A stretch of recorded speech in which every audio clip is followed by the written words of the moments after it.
Assalamu alaikum, everyone.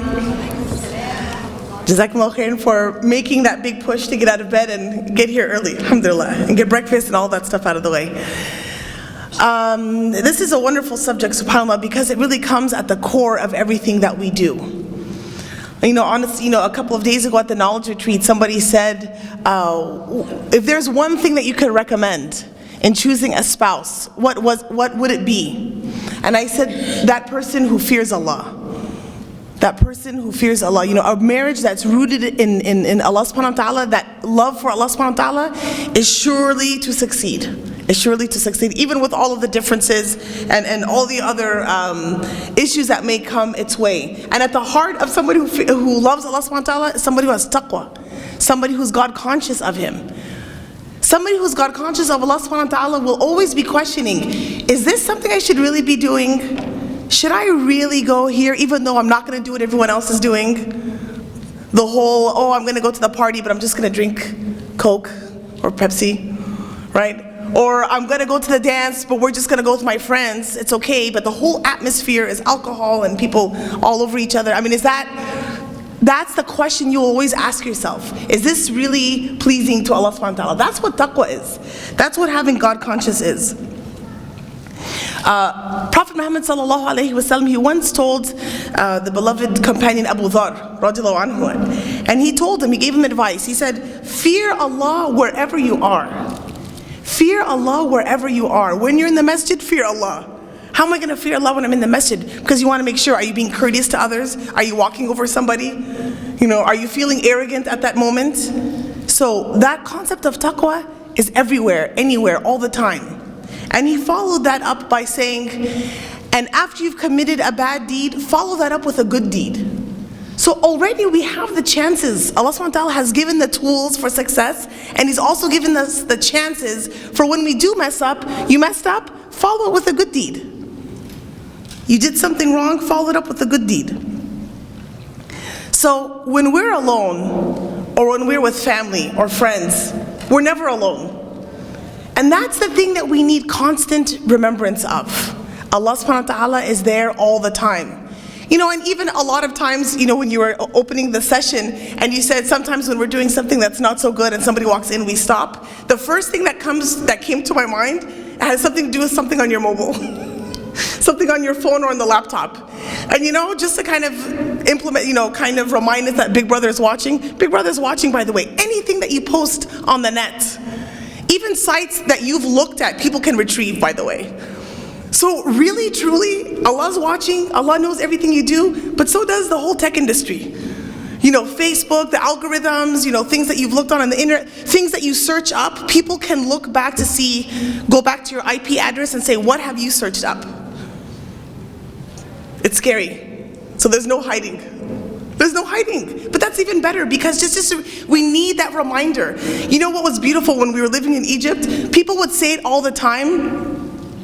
Somebody said, if somebody said something that wasn't very nice, or if somebody was shouting in the marketplace, or if somebody did anything out of line, somebody say, taqullah, fear Allah. People use that all the time. But it's nice. It's putting Allah subhanahu wa ta'ala at the forefront. Hey, be mindful of Allah subhanahu wa ta'ala.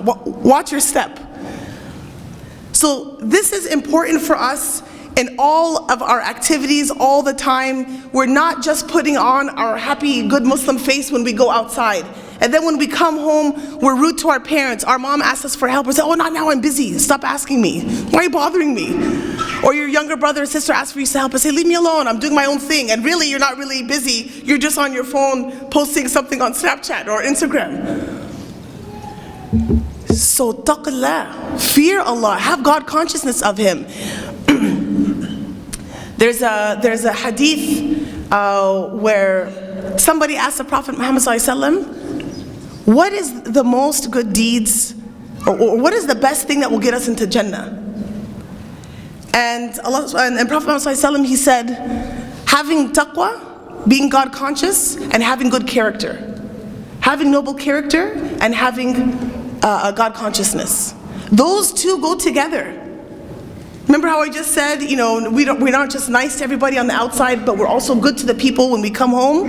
Because the two and two go together. Fear Allah in what? Fear Allah in what you look at. Fear Allah in what you do with your hands. Fear Allah in the places that you go. Fear Allah in how you treat people. Part of having good character is being compassionate and being kind towards others and treating people well.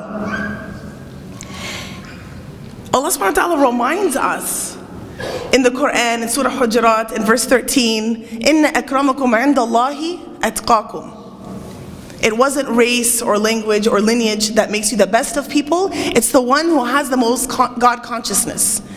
The one who fears Allah, and not fear in the sense we're so afraid to do anything that we're afraid to displease Allah subhanahu wa ta'ala, and we want to please Him. That is taqwa. One other concept that can help us in this whole aspect of taqwa is remembering that when we want to do something, we want to do it with ihsan, with perfection. Not just always trying to hurry and rush and finish something quickly, whether it's salah, whether it's wudu, whether it's homework, whether it's even preparing a meal, just whatever. Just make it really fast. When Jibreel came to Prophet Muhammad ﷺ, disguised as a man in that famous hadith about Iman, Ihsan, Islam, Iman and Ihsan, he asked Prophet Muhammad ﷺ and said, what is Ihsan? And Allah's Messenger said, to worship Allah as if you see Him, and if you cannot achieve this state of devotion, then you must consider that He is looking at you. So you worship Allah as if you see Him, and if not, that He is watching you. So how can we attain this status? How? So now we talked about the ideal. Let's have taqwa, let's be God consciousness, let's do everything with ihsan. How can we? Let's put some things into practical perspective. How would you like it if you go to the market, and this happened to me many, many times.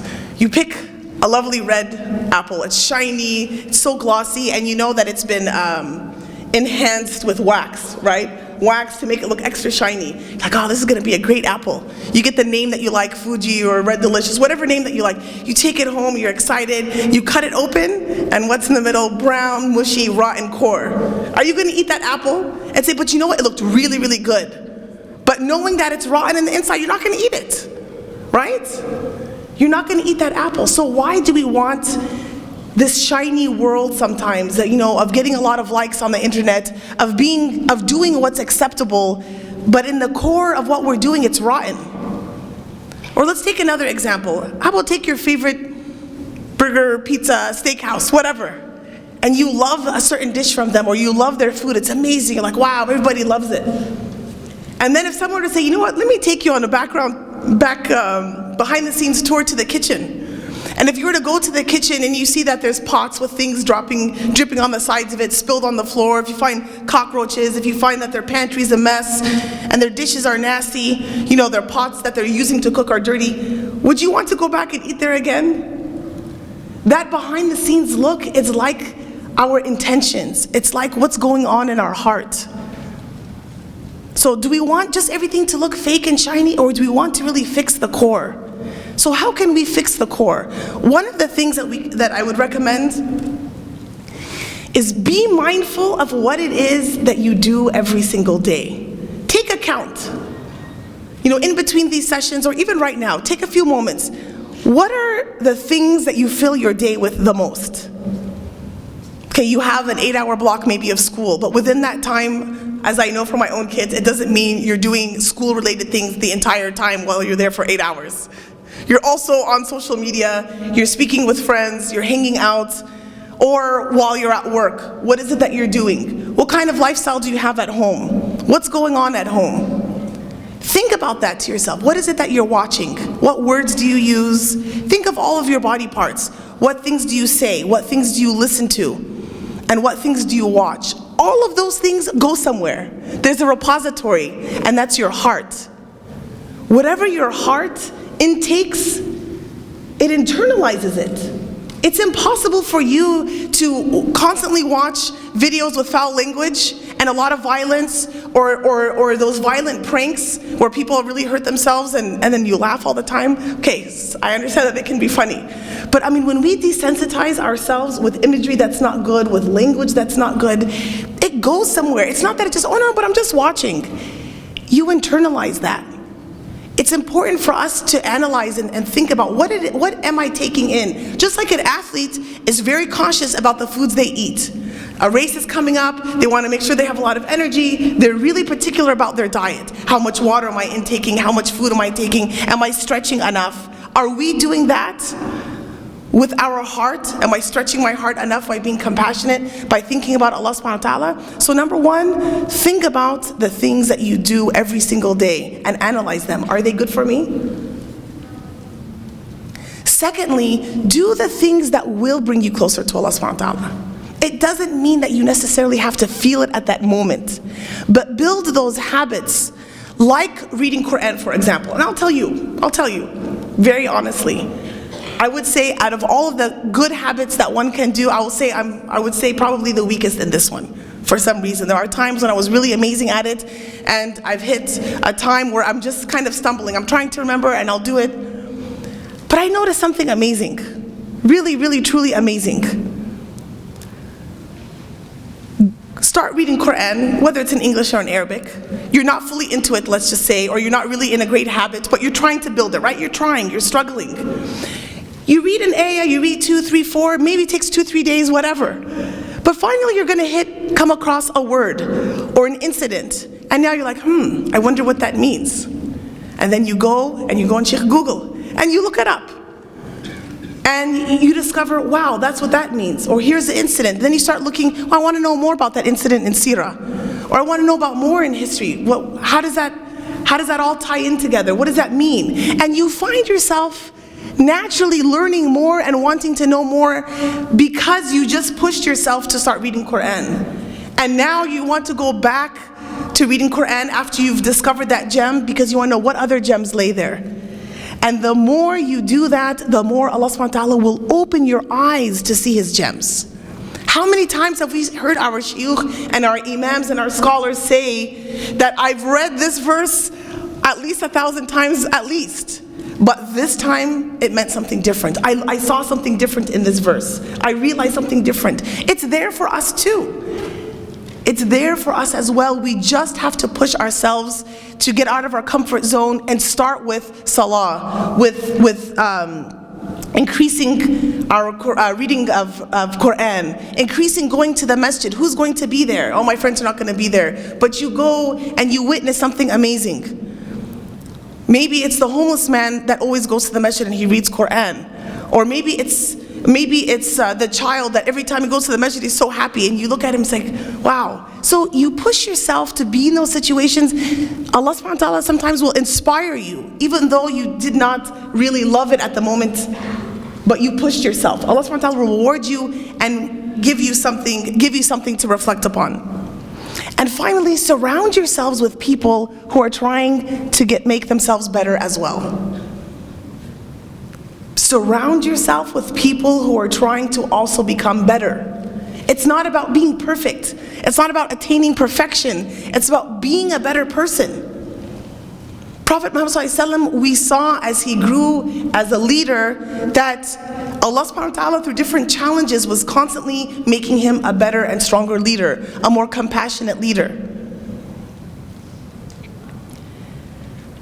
And finally, if we want to have more taqwa in our life, if we want to be more God conscious, see Allah in every single thing that He has created.